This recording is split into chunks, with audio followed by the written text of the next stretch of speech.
মানুষ চলে আসছিল, সবার সাথে আমি মানে এক এক করে ছবি তুলতে পারতেছিলাম না। আমি যদি একজনের সাথে ছবি তুলতে যাই অল অল মানে কম হলেও অ্যাট লিস্ট 30 থেকে 40 সেকেন্ড তো লাগে। তো এক একজনকে যদি 30-40 সেকেন্ড দিই, তাহলে বাকিরা আসলে হবে না সবার সাথেই ছবি তোলা। আর এর মধ্যে যখন আমি একজনের সাথে ছবি তুলতে নিই, মানে সবাই একসাথে এসে ভিড় করে, যে কারণে বিশৃঙ্খলা সৃষ্টি হচ্ছিল। তো এই কারণে আমি যেটা করি, আমরা শপের ব্যাক সাইডে চলে যাই আমি আর আমার স্টাফ ছিল। দেন যেহেতু একজন লাগবে আমাদের থেকে, তো আমি তো এইসব ব্যাপারে একটু কাঁচা, জানেন যে আমার একবারে নতুন বিজনেস। তো সেক্ষেত্রে অন্তরা ক্যাশ কাউন্টার বসে আর জয় ক্যাশ কাউন্টারে বসে, আমি, ঋতু আর জীবন আমরা চলে গিয়েছিলাম দোকানের ব্যাক সাইডে। আর আমাদের দোকান আর স্টাফ ছিল অলমোস্ট 6-7 জনের মতো। তো সবাই সবকিছু সুন্দরভাবে হ্যান্ডেল করতেছিল।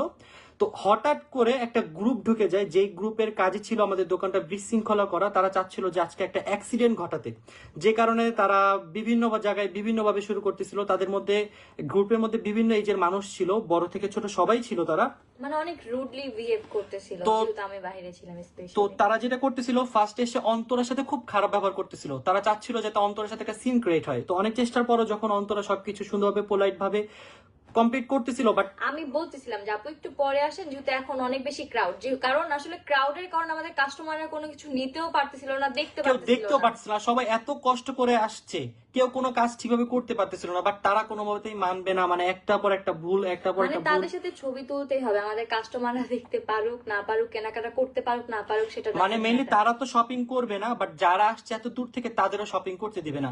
তো অন্তরা বললো যে এখন তো সম্ভব না, আপনি পরে আসেন। আমি বলছি যে আপু একটু পরে আসেন, একটু ক্রাউড কমুক, আমি আপনার সাথে ছবি তুলাই দিব, সমস্যা নেই।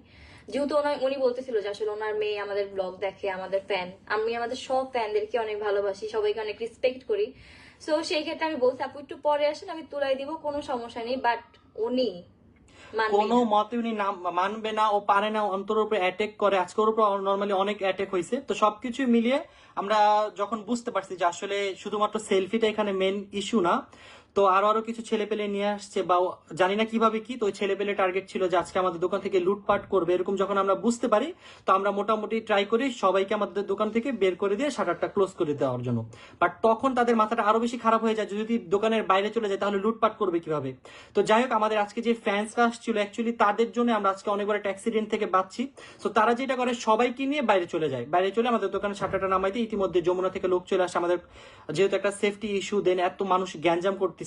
তো যমুনা থেকে অলমোস্ট 15-20 জন মানুষ চলে আসে, কারণ একটা ব্যাকআপ তো দিতে হবে। তো তারা আসার পরও ওরা থামতেছে না কোনো মতে। তাদের টার্গেট হচ্ছে আজকে আমাদের দোকান ভাঙবে, আমাদের দোকান থেকে লুটপাট করবে। কি একটা অবস্থা দেখেন, একটা মানুষ নতুন একটা ব্র্যান্ড খুলছে, একটা 22 বছরের ছেলে এত কষ্ট করে তার নিজের ব্র্যান্ড দিছে, সেখানে এসে লুটপাট করতে হবে।